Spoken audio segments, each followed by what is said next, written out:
2022 a été une année charnière pour la recherche et l'exploration spatiale. Les regards du télescope spatial James Webb dans le temps ont remodelé notre compréhension du cosmos.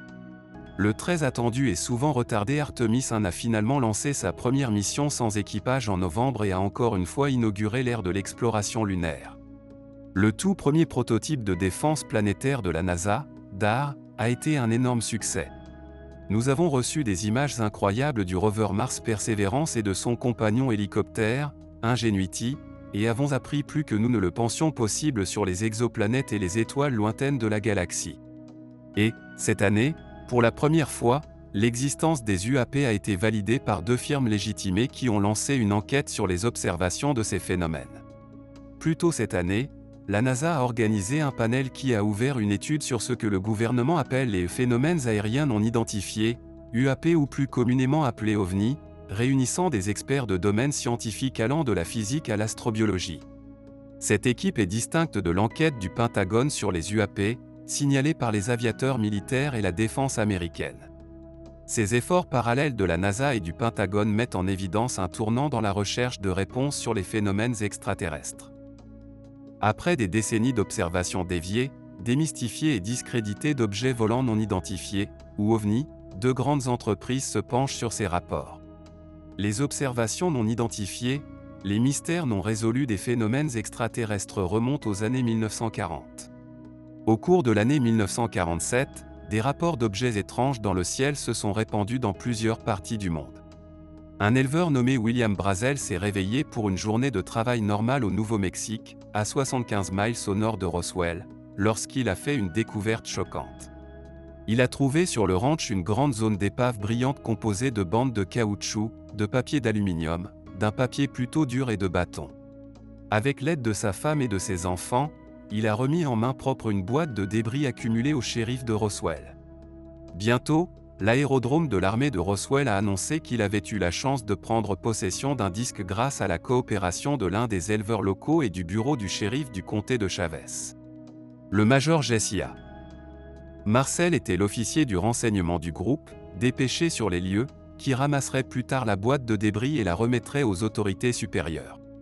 En chemin, la curiosité l'a emporté et il a sorti une boîte. Le gardien a rapporté plus tard que ce qu'il avait trouvé avait des marques de type hiéroglyphique. Cependant, l'armée est rapidement intervenue et a démystifié l'histoire, affirmant que les débris provenaient en fait d'un ballon météo écrasé.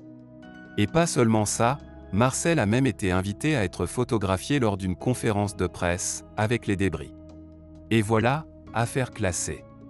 Depuis lors, des décennies se sont écoulées, et nous avons fait des tonnes de progrès technologiques, et les humains vivent maintenant dans l'espace.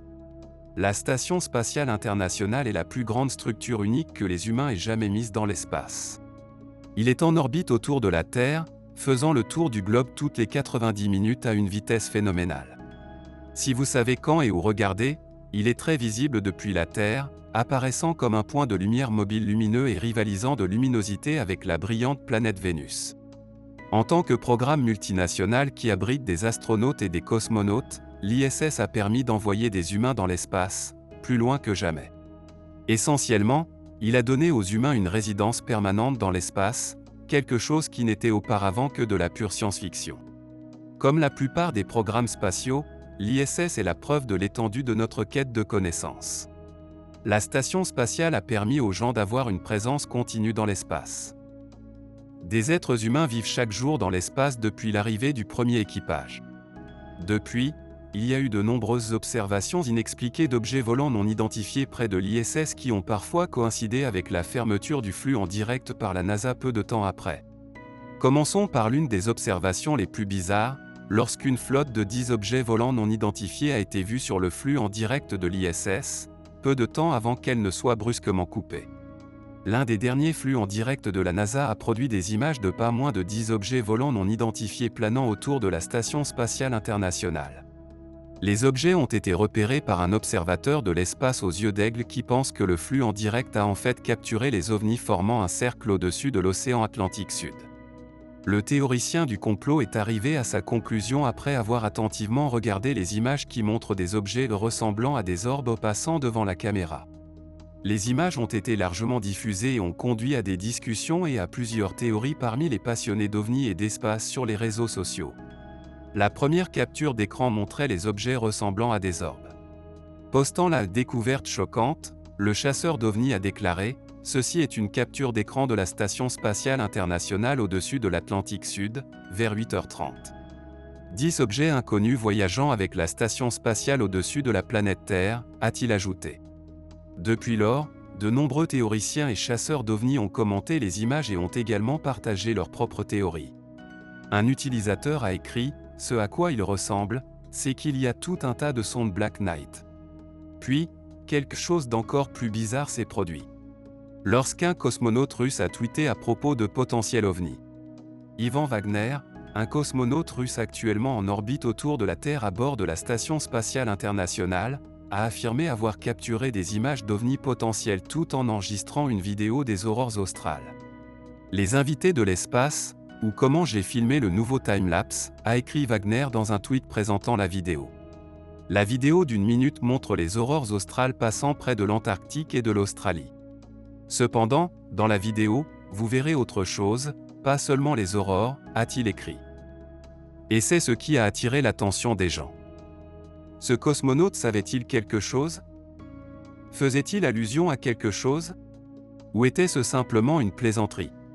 Les images montrent le bord incurvé de la Terre la nuit, avec le tourbillon vert de l'aurore se déplaçant sur sa surface et plusieurs points d'étoiles visibles en arrière-plan. À 9 à 12 secondes, 5 objets apparaissent volant à la même distance, a écrit Wagner dans un tweet de suivi. À ton avis, qu'est-ce que c'est? Météore, satellite zoo. Il a ajouté que la vidéo avait été tournée en accéléré, de sorte que le bref flash des objets a en fait duré environ 52 secondes en temps réel. Wagner n'a pas prétendu voir le phénomène tel qu'il s'est produit, et personne d'autre à bord de l'ISS ne l'a reconnu. Il n'a pas non plus indiqué exactement quand les images ont été capturées. Quel que soit le phénomène, il apparaît comme une chaîne de lumière disposée en une ligne claire et inclinée dans la vidéo. Roscosmos, l'agence spatiale russe, a partagé la vidéo sur son propre compte Twitter mercredi. Une vidéo à la fois intéressante et mystérieuse réalisée par le cosmonaute de Roscosmos Ivan Wagner, depuis la Station spatiale internationale, a tweeté l'agence. Il y a eu beaucoup d'autres incidents de ce type à bord de l'ISS et vous pouvez regarder la partie 1 de la série en cliquant sur le lien dans la description. Avec tant de théories, d'incidents et d'idées qui flottent dans ce discours qui s'étend sur des décennies, que croyons nous-mêmes? Nous avons tout vu plus que notre juste part d'histoire sur les observations d'ovnis. Qu'il s'agisse de nuages qui ressemblent à des vaisseaux spatiaux ou de météores voyous, Internet aime une bonne conspiration extraterrestre. La conclusion? La plupart des observations folles d'ovnis peuvent être un peu plus que des pellicules spatiales, ou simplement le cerveau humain qui comprend mal à quoi ressemble réellement le voyage dans l'espace. Mais, il est indéniable qu'il y a peu d'exemples qui sont tout simplement trop étranges et n'ont aucune explication terrestre.